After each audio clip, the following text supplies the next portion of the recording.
Welcome to Cyber Synapse, the podcast that's creating connections through cyberspace, with conversations that are candid and are about human behaviour and technology. Brought to you by Kath Nibbs.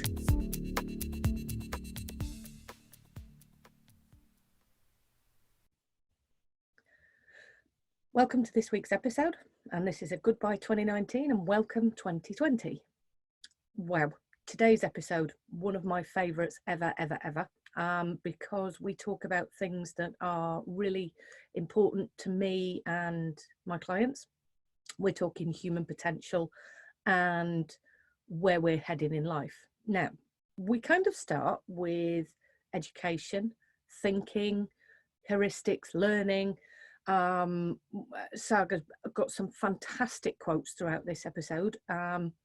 One of them is to do with where you study or work is not the sum of your life, which I thought that was a brilliant quote, and I've kind of been holding that in mind to reflect back to you. But this is an episode for those of us who don't quite know where we're going, those of us who feel that what we did or do for younger people at school is going to define who we are for the rest of our lives, which is not necessarily true. This is about those of us that meander, those of us that want to specialise, and those of us that need to kind of just find our way. We didn't really get onto the aspects of Sagar's work as a product manager at Imbellus. And what we did talk about actually was a little bit about how they produce games and assessments to measure, varying aspects of human potential. We really went the whole 360 degrees on human beings, and Sagar's reflections are amazing. I can't wait for you to listen to this episode. It's one that I purposefully saved up for the new year because I really want to get going and start 2020 with that refined focus that I was looking for Cyber Synapse. This is the beginning of me having more in-depth conversations about humanness, real, authentic living phenomenology, which is kind of the lived experience of people. And yes, we are going to be talking about tech going through 2020, but I don't want to talk about just the tech anymore. I want to really get into what I wanted to get into right at the very beginning of Cyber Synapse, which is about humans. With the work that I do in terms of sitting with clients in therapy, this is the most rewarding part of listening to people. Is you get to learn so much from people's stories and so much from their experience that it can really help you feel like you're not alone.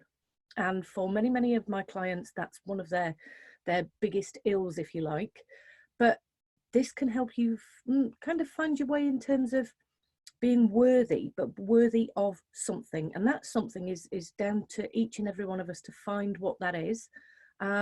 So this episode is one that I'm hoping really like. And obviously feedback's welcome, and I will see you all as we go through. I've got some lovely interviews lined up for January and February. So can't wait to bring you those as well, because those are about people talking about their human potential, their why. It's just really exciting.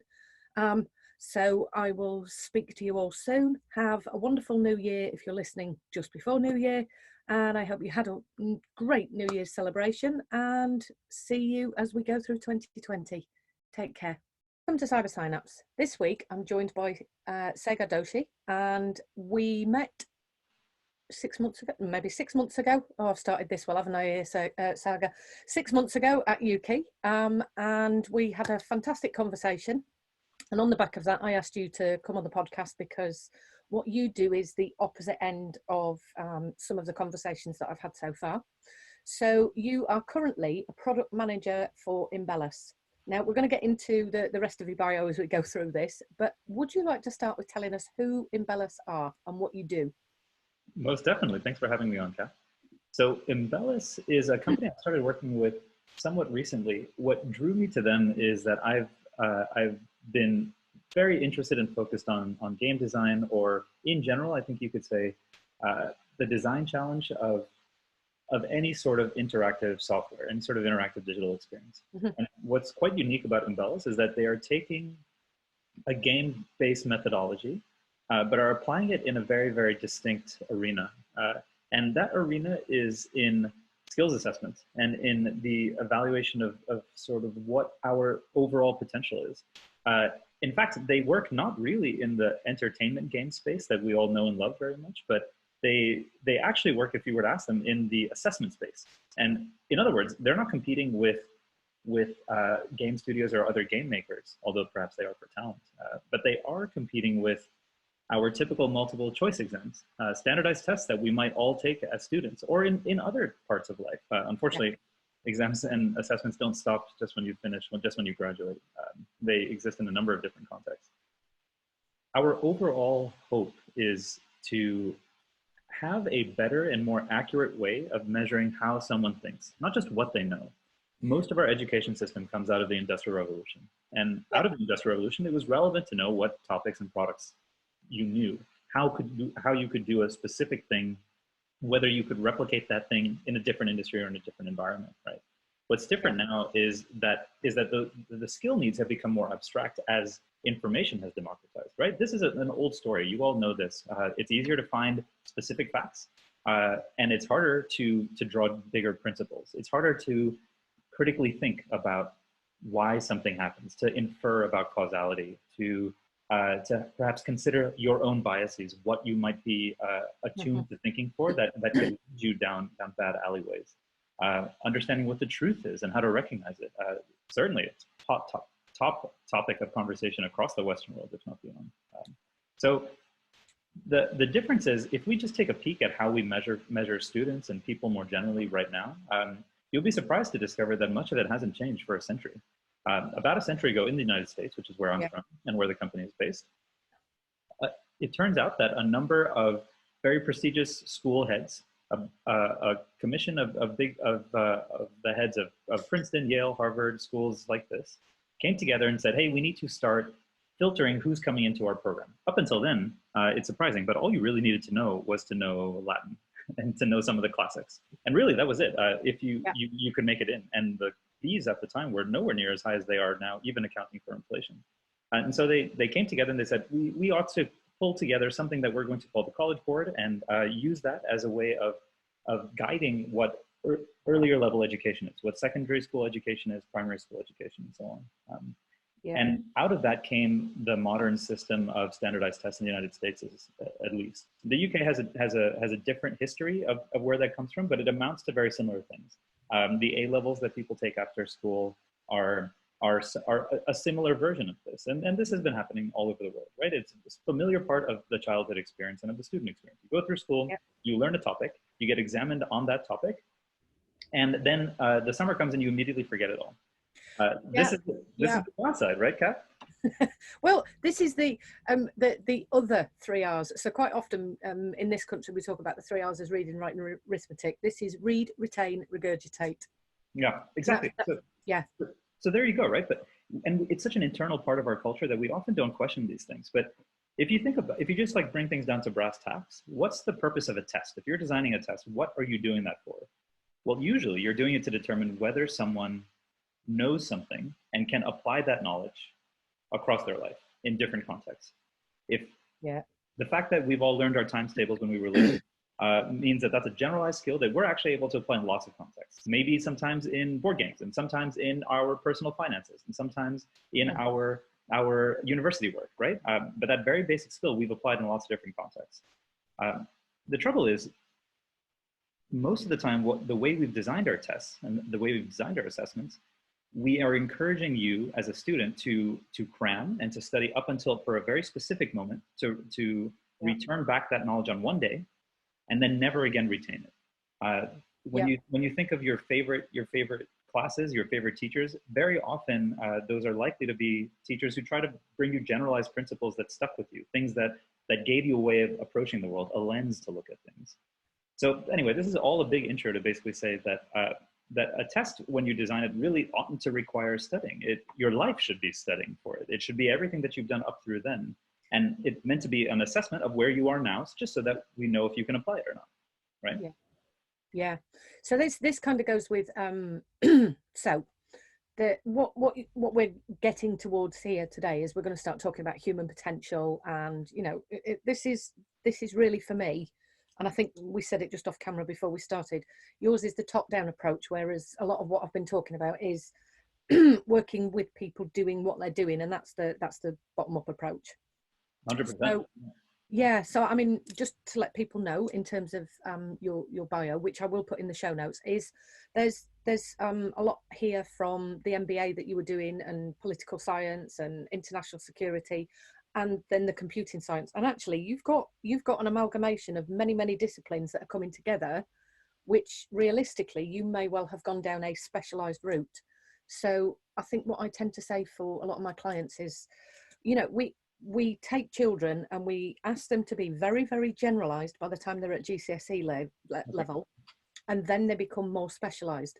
But if a child wants to be specialized as a younger, 7, 8, 9-year-old, we really detract them from that. And I find that really difficult to sit alongside, actually, because that's what we're aiming for as adults, is to be specialized. And we tend to call them hobbies. Obsessions is usually where it's labeled for the young people.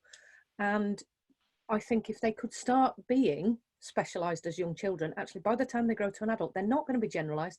That would be much better for the population, because there's no need for us all to be generalized. If there's so many different variations of specialization, we're all good at the thing that we're all good at. Yeah, this is so true, right? It's so hard to build a culture that incentivizes the general development of human potential, right? Like if you are some benign deity looking over society, ideally you would want people to be distributed as to where their talents and their passions take them, right? Because those are the people that are going to have a competitive advantage in whatever that field is that they discover. Mm-hmm. You don't know ahead of time, right? You don't know ahead of time that, oh, this group of people is really good at computer science, and this group of people is really good at musicology, and this group of people is really good at physical therapy. You don't know, right? You have to allow for a certain amount of randomness and try to design a system from a societal level that pulls people into whatever direction is best for them, right? Yeah. So this is part of what we were hoping to do. I think one belief that the company has that I work for is that these top systems, all of these little details I've described about how testing regimes are structured and where they come from and what our history is for this, all of this has cascaded down. And it's cascaded down into many of us trying to seek out the same goal. Because when you have a test and when you get a number at the end of it, the common thing that happens is you will start working towards that goal instead of what that is a heuristic for, right? It's a heuristic for what your potential is, what you could do. But instead we get test prep classes and we get an entire culture of testing that's all about you getting the top marks in this specific format. Grades don't matter, right? Grades are meant to be a proxy for how you can apply knowledge later. And if our system from university on down incentivize schools and therefore incentivize families and therefore incentivize young children to pursue something to a degree of excellence, even if that something wasn't already defined yet, even if it's an industry or an area that we don't know about yet, well, then that's a good system. That's a better thing to do. Yeah. So, yeah. Well, yeah, and I'm going, and this is why I really wish I had known about the Montessori schools when my children were little. I mean, that's kind of something that I sit with conversations, clients, my own children, talking about, there's a huge difference between what I see in the therapy room and sometimes what I see with friends and family. And it might just be because of the people that I hang around with, but there's something about, I allowed my children to do things. So I think I was teaching my children how to change. In fact, one summer I remember sitting out with my youngest, and he was about 7 or 8, and a mouse had chewed through some wire. So I said, right, these are called chock blocks. This is what you do. You match that wire to that and that. And I had him, rewiring to educate. I've taught them how to change a plug. I've explained concepts that are really important in the real world, and let them have a go. When I was, this sounds so irresponsible, doesn't it? But it wasn't. No, not at all. I would let them have a go with the tools and go, because they'd see me doing something like, what is that you're using? Well, it's a food mixer, or it's a drill, or I'll stand with you and oversee what you're doing, and then you develop the skills so that when you become 18, 25, 30, you can do a lot of this for yourself. Right. You lower the barrier to experimentation, right? Yeah. I mean, my kitchen was absolutely covered in, and the number of people that commented over the years, like, why have you got purple on your ceiling, Kath? I went, because we played with chemistry sets. Well, there you And go. we made, we made explosions and things popped and burnt, and because that for me, that was about how my children learned. And I tend to sit with a lot of clients, generally well, it's April, May, June time, and I sit so often talking about, actually, that GCSE or that A level is a Yeah. snapshot, one day Yes. assessment of who you are. And And if by the way, you it's not meant to be anything different. All of that extra meaning is stuff that we've ascribed to it, because once you have a number, it's so easy to say like, oh, well, we'll anchor our admissions to this number. We'll anchor our yeah, understanding of you as a human by this number, or at a general level, the yeah, name of the school or the credential that you happen to have, right? I yeah, yeah, it's a challenge. I think I by the way, I think a lot of parents struggle with this and they appreciate this, right? I don't think anyone's ever expected that public school education is meant to give you everything you need to be a working, functioning adult and citizen in the modern world, right? I mean, we have families to fill in those gaps, right? Like we teach our children all sorts of things that you might not get in the classroom that are still relevant, right? And all of the things you brought up are perfect examples of that. I'm sure every parent has a loving story that, or many, right, of lessons that matter to them and they felt really important, that have become really important for their kids' yeah, lives.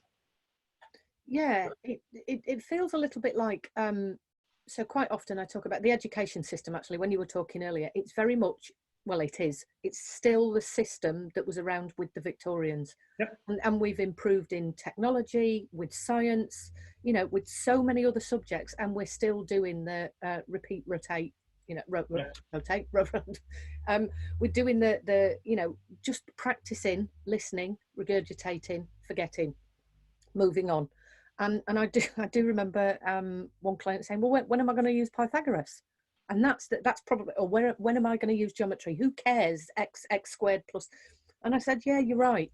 You're absolutely right. But what you don't know is that actually you'll apply it in a different way, but you won't Yeah. recognize that it's Pythagoras. This is the question, right? And a learning scientist would call this, what's the general principle, what's the construct, the mental construct you're expressing that you can then cross over, right, into another space, into another discipline? Because it's not knowing the name Pythagoras, right? But it's understanding the fact that a hypotenuse is longer than any two angles. So if I'm traveling from here to here and I'm going across these blocks, it's actually potentially faster if I cut through, like those are the principles that we start to internalize, but are based off of these things. Right? Yeah. So yeah, so this is exactly like, this might seem away from the discussion of what an actual software company might do, a for-profit software company does, but this is actually absolutely central to what we are trying to accomplish, right? For these 100 years, this has worked reasonably well for us. I'm not an expert on pedagogy, on the best way of actually teaching or to conveying these things, but I do feel that you want to empower your educators and your parents, right, with tools that help you understand where a child can go to. And it doesn't have to only be for children. Adults are not static individuals either, right? We grow, we change, we adjust our interests, right?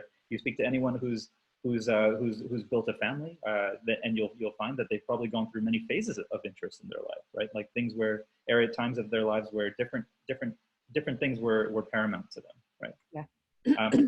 So what we do to bring it back to games actually is, right now, most typical standardized tests before you go to university in the States, there's a couple famous ones, one called the SAT and one called the ACT. The specifics don't matter, but for the most part, they typically measure maths and then they measure verbal skills. And these are very famous. It's sort of like built into the culture of the American educational experience. You watch an 80s high school movie and it's always about these types of exams, right? Those tests are not actually curious whether you know pre-calculus. They do want to make sure you know your numbers and you know your basic abilities, right? The multiplication tables we talked about, right? But they're not really curious, do you know this slightly obscure geometric theorem? What they're using is they're using maths as a heuristic for some deeper level of knowledge, for rational thinking, for the ability to understand what the cause-effect relationships are between one variable and an output, right? They're trying to get at this general system, and it's a mix of both of these things, right? But the reason they're trying to get at it is because it's very hard to measure how good you are at critical thinking. it's very hard to measure, are you a good problem solver or not? So what we do is we can never know exactly what's going on in the human brain, but we use this heuristic that's out here, and that heuristic is maths in this particular example, right? The thesis of my company is that we are at a state now where actually, if we are thoughtful about it and we're careful about it, we can measure not exactly what's going on in the brain, but something a bit closer than the broader heuristic of mathematics. We can maybe measure one of these abstract skills a little bit more directly. In our case, a prime example would be problem solving.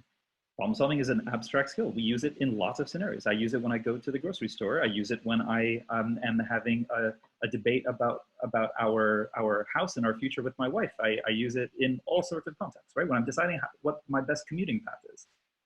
How could you possibly measure that? In what scenario would you best do that? How do you do that, by the way, in an unbiased way?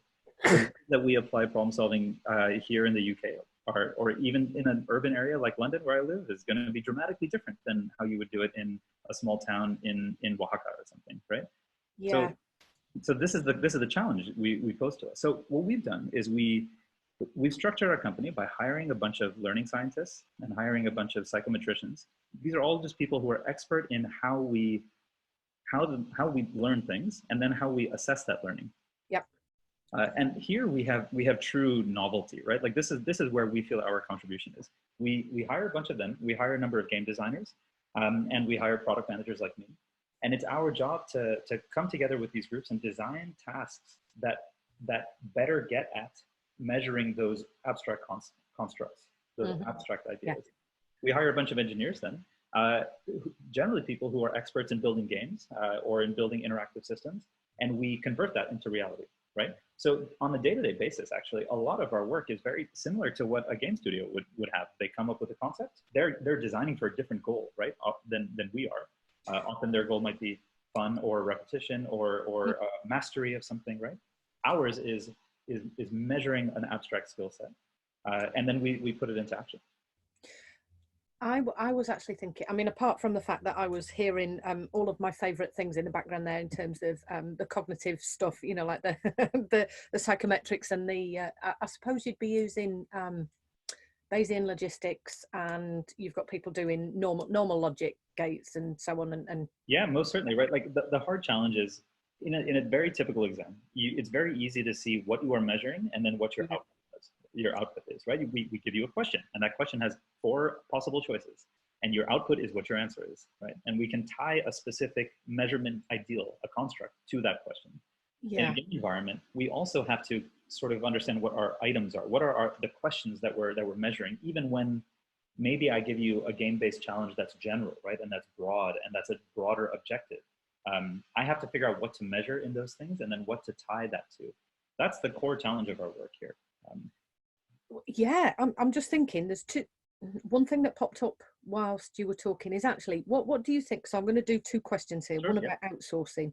So let's go with that one first. What do you think about the idea of outsourcing problem solving? So when you were talking, I was thinking, actually, I've seen an app to do with navigation around London, and it's called Tube Map. And what you do is you go, I want to go from here to there. Yep. And instead of doing what I had to years and years ago, which was stand in front of the map and go, right, I'm here. Where do I want to go? Which lines do I need? Yep. There is now an app that outsources and does it for you. So what do you think about the idea of the more we outsource, the less we're actually using our own, you know, cognitive problem solving skill sets and, you know, our brain as it's meant to be? Yep, that's a super good question. I generally feel that what you're describing is what are we able to automate? And the things that we're able to automate, at least at first, are the ones where there is a very specific answer in response to very specific inputs. Those are always the easier things to automate. Google Maps, City Mapper, all sorts of these little tools that we'll use to answer the simpler problem solving question of what's the fastest or cheapest or best way for me to get from point A to point B. That's a well understood problem. Usually by letting a computing process automate that generally frees up your mind to do other tasks and to focus on other problems you're trying to solve. I spend far less of my time dealing with navigational problems now, and more of my time dealing with social problems or dealing with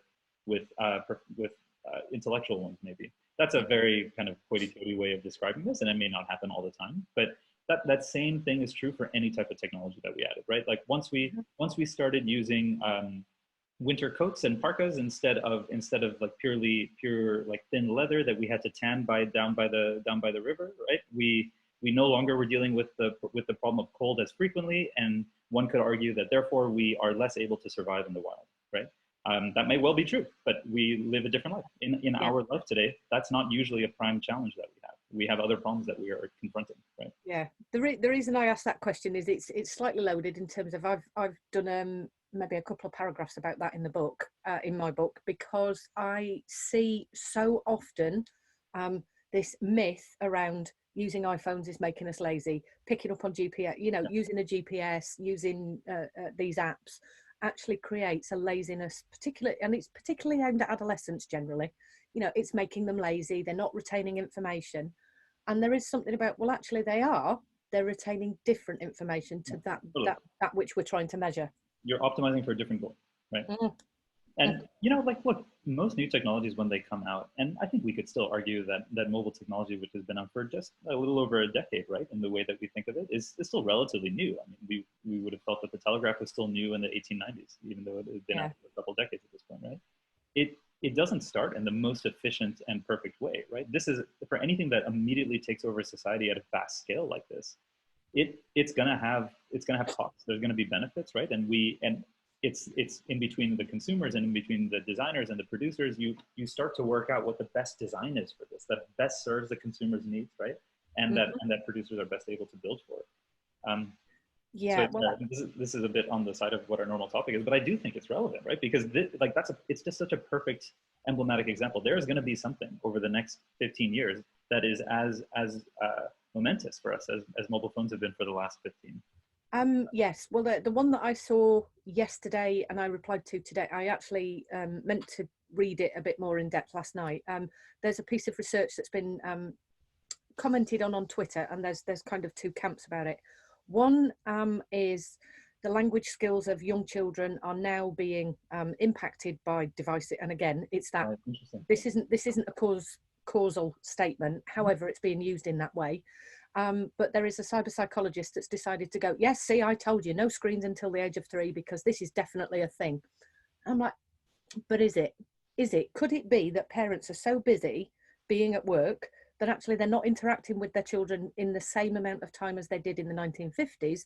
And perhaps that's the reason why children's lexicon is less than. But apparently they've done it in an fMRI, and now they can tell that it's definitely this region and it's blamed on screens. I do love our willingness to use acronyms to scare off the majority of people from just thinking about the common sense of these things sometimes. Right? It's like, it's so easy to try to spout a bunch of mumbo jumbo and be like, well, therefore I know what's best. I don't know, man. It's like every new piece of technology is complicated, and that doesn't mean that you stop being a family, right? That doesn't mean that you stop parenting in it with certain principles in mind. It just means the application of those principles might be different. Yeah, absolutely. Right. So how do we? Yeah, let's go back to the kind of human potential, because I know we've got probably a veering towards how do we get to optimal performance. Yeah, which is one of my favourite things to talk about, which will include flow. Okay. Yeah. Let me put a bow on the top-down discussion though that we were having before. I at this point described sort of the nature of why we felt this type of work was relevant, and specifically this company and what it's doing. It may not be the only player in this space eventually, right? I would hope that lots of people in lots of parts of the world try to experiment with that. But I do think that it's relevant to keep in mind that we talk about games or just cyber activity in general as being something that consumers are mostly interested in, and kind of like the serious but the corporate world doesn't care about. But one thing that I've come to discover is that that's not true. Every time we use heuristics, there is a cost to that, right? We're going to lose precision. And we use heuristics because they work, right? I mean, we open our eyes wide when we're shocked, because that's usually the best way of getting in new information, right? Yep. It turns out that sometimes we'll be wrong, right? Sometimes we'll make the wrong choice.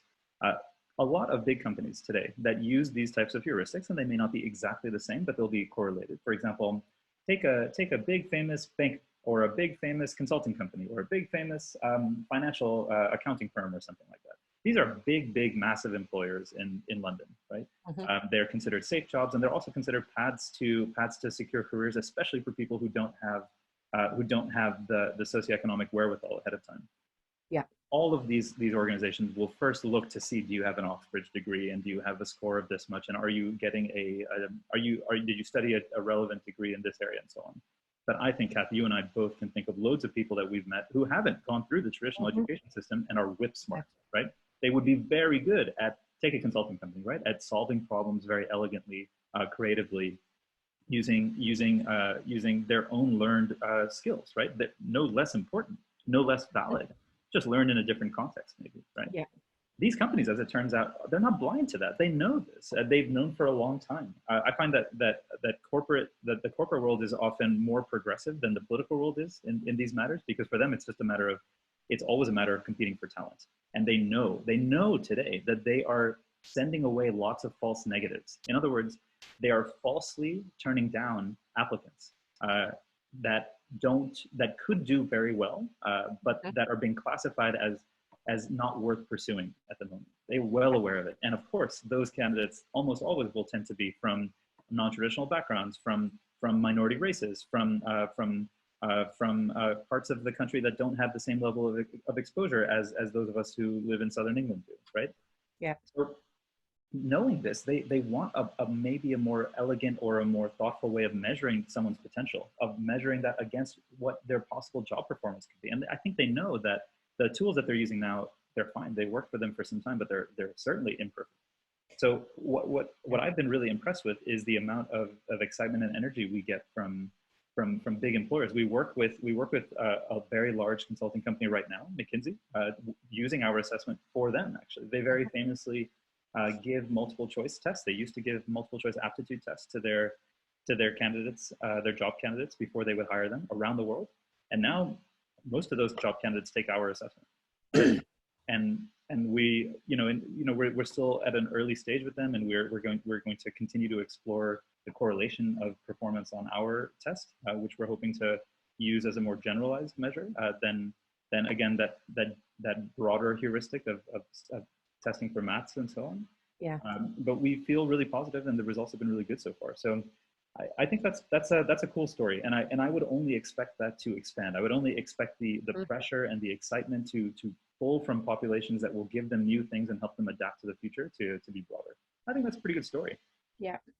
I'm just thinking, and it has been something that was pointed out by a couple of my listeners who have kind of said, I really love listening to your podcast, Kath, but sometimes I don't understand the terminology and I don't understand so I'm going to say that what we're talking about with heuristics here is the brain's way of understanding the world that's very lazy. And if you want to understand more about that, and it is a long read, go and read Daniel Kahneman's Thinking Fast, Thinking Slow. That's exactly what I was going to say. The best way, even a couple of chapters from there will go a long way to helping to demystify this for you. Yeah, well, I mean, it's the type 1, type 2 error that you have in standardized testing in terms of science, where you say, okay, we're going to accept the null hypothesis when it turns out that that's the one you shouldn't have accepted. So, yeah, I think that means people can go off and do their own reading if they're really interested in understanding a bit more about heuristics and, why we make the errors that we do. Yeah, that's exactly right. Yeah, I did that. Yeah, that word, the way that we're using it here, is really just a shortcut to thinking that works in most cases. Yeah, because brains are lazy. Yeah, and they have to be to survive, right? Absolutely. Which actually takes us back to that outsourcing kind of question, that actually, if we get rid of all the nitty gritty things that we were concentrating on, actually we've got a bigger space to think about the things that are really important and give more cognitive space to them than, the idea of, yes, just taking a second guess.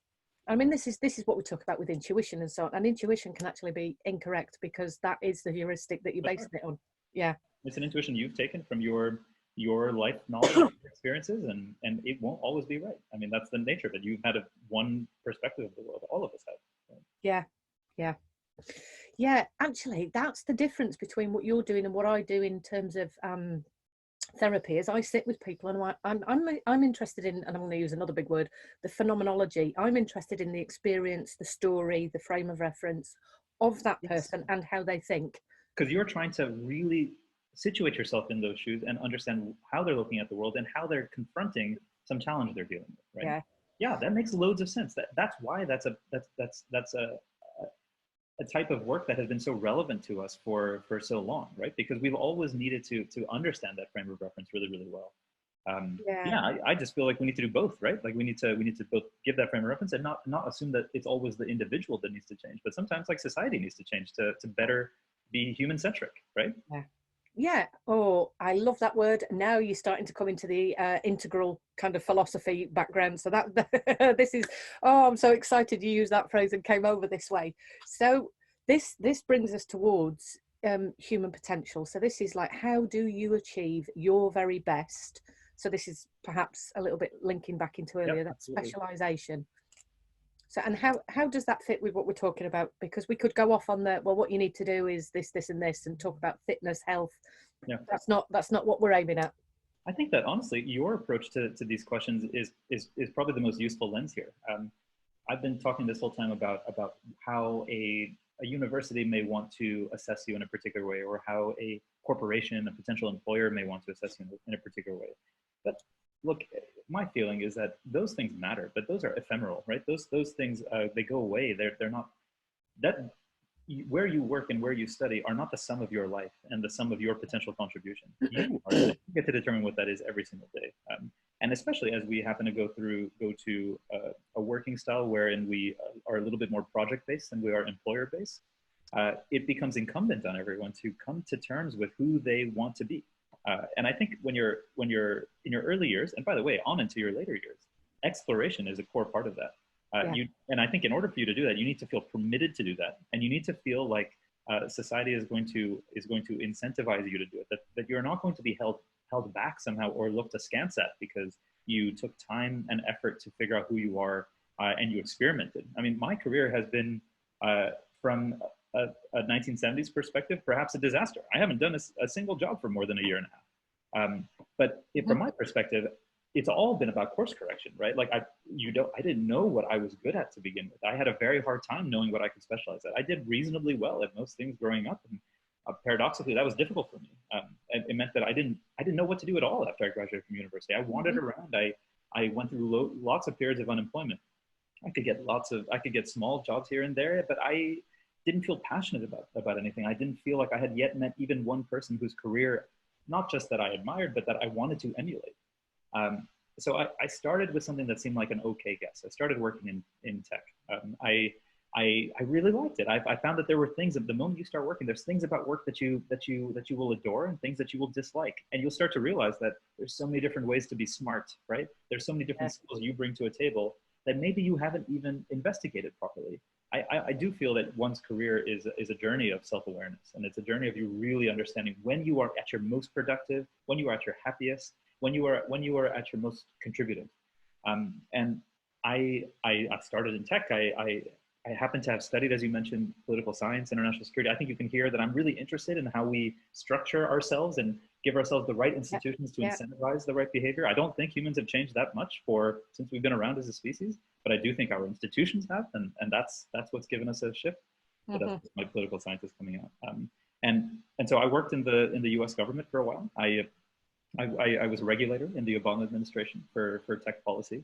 And there too, you have the scenario where we're trying to design what the right institutions are to ultimately benefit the people best of all. And then, since then in my life, I've realized that those are big, large projects I've worked on, and I wanted to course correct into smaller ones and ones that are a little bit more precise, where I can see the outcome of my work.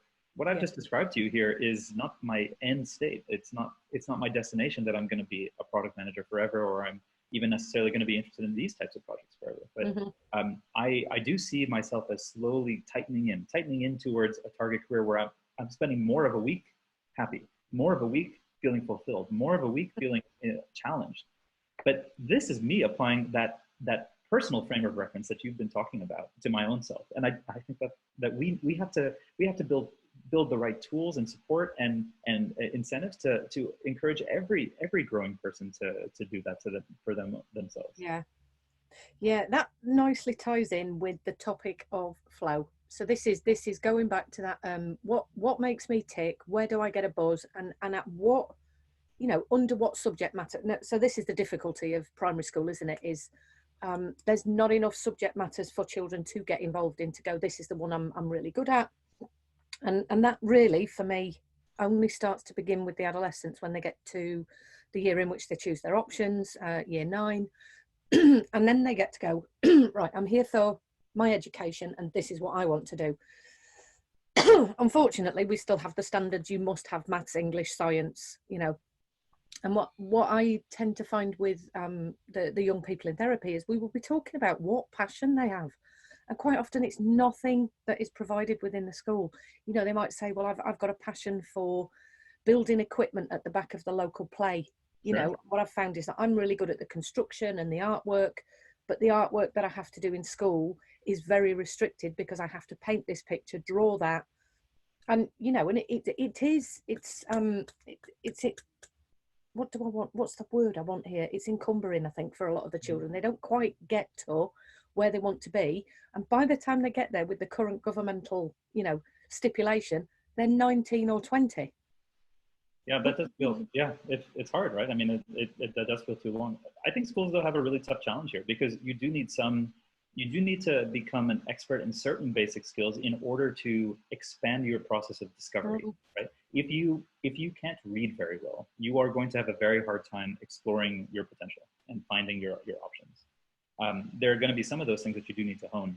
I do think, just as you say, that once you're in secondary school, once you're in sort of ninth form and onward, I haven't gone through the education system in this country, but in mine, I do wish that I had put more emphasis on my own self-discovery, on understanding my strengths, my weaknesses, where I felt happy, where I felt sad. And you know, it's not a very high barrier to entry. This is a thing that any mentor could suggest to you. You keep a journal and you say, hey, today, when did I feel best, right? When did I feel worst? And you just do that for a while. And over a while, you start to realize, like, oh, turns out when I'm really sleepy, I do bad at everything.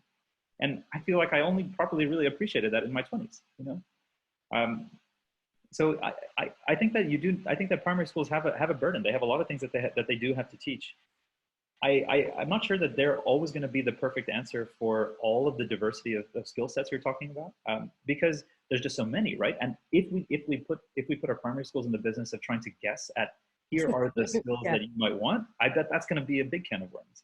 So the question is, what else can we have in our society, in our homes, in our families, in our communities, that can support that exploration outside of the classroom? Mm-hmm. I mean, yes, we could get into how passion is squashed. I won't go down. That one's for off air, and usually my personal opinions about, you know, what does happen in the education system, about, you know, where a child actually does start to develop fantastic skills and a passion and obsession, and it gets quashed by, you know, that this child shouldn't be doing this, they should be paying attention to this. I've put those restrictors on my own self, and I've had a really hard time with it. I've always loved games. I grew up loving games, and I never grew out of it. I continue to play games today. I try to design games that my friends and I can play, and I was never, ever willing. I was an expert hoop jumper, right, growing up, and to this day, even, I find it very difficult to say, like, no, you know what, like, I'm going to try to make a career out of this. Yeah, it feels sometimes a bit frivolous, or sometimes like very out of what's normal, but no one ever did anything by just doing what was normal, right? It takes some boldness there, and I just wish I had been more comfortable with myself when I was younger, right, to pursue it even earlier. I think, yeah, I wonder if that was the society that you were up against as well, you know, because it feels really difficult to fight against the system when you're particularly, you know, starting to develop your own self-identity and what that actually means for you. And self-discovery is an ongoing journey anyway. Yeah. So. Yeah, it's a bit of both, I bet, right? It's a bit of who you are, your personality, how much your inherent style is one of sort of pushing at things. I would say mine wasn't, right? And I'm a people pleaser. I really like being in situations where I have structure to do well in. And so what I've come to realize as an adult is I have to give myself that structure, right? I have to give myself a system in which I'm operating. Otherwise, it can become very lonely very quickly. So I'm just curious, what games do you play at the minute then? Oh my gosh, so many. I've been playing a number of games on Switch lately. I've been trying to find games that my wife and I can play together. So my wife grew up playing playing all the Final Fantasy games, and I never had Sony systems, so I never really played those growing up. And so I've always been really driven by narrative focused games. I love storytelling, and I love Yeah. how well games can tell stories, particularly stories of unusual perspectives or people in different boats than you typically see in other types of media. And games are so powerful because they embody you in that character, and they allow you to poke at the edges of it. There's Taiwanese there's actually a Taiwanese horror game that I've been playing recently called Detention, which is just a fascinating different perspective on that genre that I would never have seen before. There's a game set in a mining town in Pittsburgh called Night in the Woods that I've been playing recently. It has a big focus on mental health and has a lot to talk about declining smaller towns in America, which I find really poignant and funny. Yeah. I tend to be driven by those types of games a lot. Yeah, and for those who are listening, if you want to really understand kind of the embodiment, the avatar, go back and listen to the episodes with Tony Bean, who's written a book. So he did a book called The Psychology of Zelda, which is really interesting. It's got varying chapter contributions, and some of them are about the music and what that does, you know, and how you can become part of your avatar. You know, for me, that's exactly what games are, which is kind of what we were talking about a little bit down at Yuki. I noticed, by the way, that neither of us joined in any of the games that were going on, even though it was supposed to be such a great conversation with you. Yeah, putting the world to rights in terms of what was going on in the political system, and you know what was happening in terms of the myth of the games are addictive. Games are going to essentially fry your brain. Yeah. And yet, what I'm hearing actually is this is the same concept of thinking, top down, bottom up. So it doesn't really matter which end of the spectrum you're coming from. It's the same kind of application. And I think you just want experimentation on all of these things, right? You want people like you working as widely in as many environments as possible on those. You want companies like the one I happen to be working on trying to shake up the system at that broader level. And the hope is that activity on both ends will be able to meet in the middle and transform what society is like, right? Yeah, and that nicely ties in with I think we said it off air. I'm now trying to go, did we say it on air or off air? Yeah, it's so my favorite phrase is these devices, these you know, the computers, whatever it is, tablets, phones, they're a medium and a tool. Yeah. And that comes with positive and negative regardless of what you're doing with it. Yeah, 100%. It's any tool is going to have problems. It's going to carry with it costs. There's going to be people who can manipulate it to a certain end. And I think that media are particularly powerful tools because they're storytelling devices, and we are storytelling creatures fundamentally, right? Yeah. We're both very susceptible, and we're very empowered by those things, depending on who we are, what our needs are at a given moment. And so I think to paint all of games as with the brush of being bad or violent or difficult is as if you were to say that this hammer can only be used in serial killer movies and never in any other format. It's a tool. You can build great things with them. Yeah. So before we end, what is your favorite part of your job then, Sagar? Why do you do, usually I ask this at the beginning, but why do you do what you do? What's your favorite part about the job that you do? What do you get a buzz from? Yeah, this is a great question. I think if I were doing this job 7 years ago and you had asked me, I would say that my favorite part would be part of designing this would be being part of the project to try to shake up the education system. And that I felt that's a worthwhile cause. I still do, but I found that in these last 3, 4, 5 years, I get a lot more buzz, a lot more joy from the really specific incremental design work that I get to do, that I get to build a product and see that it has all sorts of problems with it, and very slowly find each bottleneck and correct them. If it's a little hard to log in, making that a little bit smoother gives me a little jolt of energy. If I can take a system that had people manually intervening all sorts of ways, and we can make it a bit more automatic, a bit cleaner, that makes me feel really solid too. If we can take something that didn't exist and build a tool to help support it, and we can do so quickly and with relatively high quality, that's really energizing too. So yeah, I've gone from, I think, being more motivated by scope to being more motivated by efficacy, to sort of be able to see an outcome of the work I'm doing. it almost feels actually the end result is to create a level playing field so that all humans can reach where they need to be. Yeah, absolutely. Yeah, that's quite a cause, isn't it? That is a dharma. It is that. Yeah. Yeah. Okay. Is there anything else you would want anybody to know in terms of anything about yourself, anything about the company, anything about your doing? Yeah, sure. I would say we've talked a lot about my company here. My personal interests are really driven by games, as you've heard. I have a few little projects here and there, including some experimental ones that you could find on my website. It's Hello Sagar. That's SAGAR. HelloSagar.com. Just a handful of things there. I write there. I do a little fiction and a little fiction blog and things of that nature. But yeah, this is me. It's really nice to have conversations like these, because I think we were able to touch on all sorts of elements of our perspectives and our approach to the world here. Yeah. So I feel like I've laid it all out here. You've got a good sense of who I am. Yeah. I will make sure that part of your bio and the links that we've talked about are in the show notes. So if afterwards you think, oh, actually, this is a really good piece of information people might need. So I'll have to remember, I have jotted it down that I'm going to have to put Daniel Kahneman's book in there so that people can go find that one as well. And anything else I might suddenly remember whilst afterwards. But thank you so much for taking the time to, have this conversation with me, Sagar. Thank you so much, Kat, for making a platform for it. I'm just so pleased to be able to do it and excited to see where this conversation keeps going. Yeah, thank you.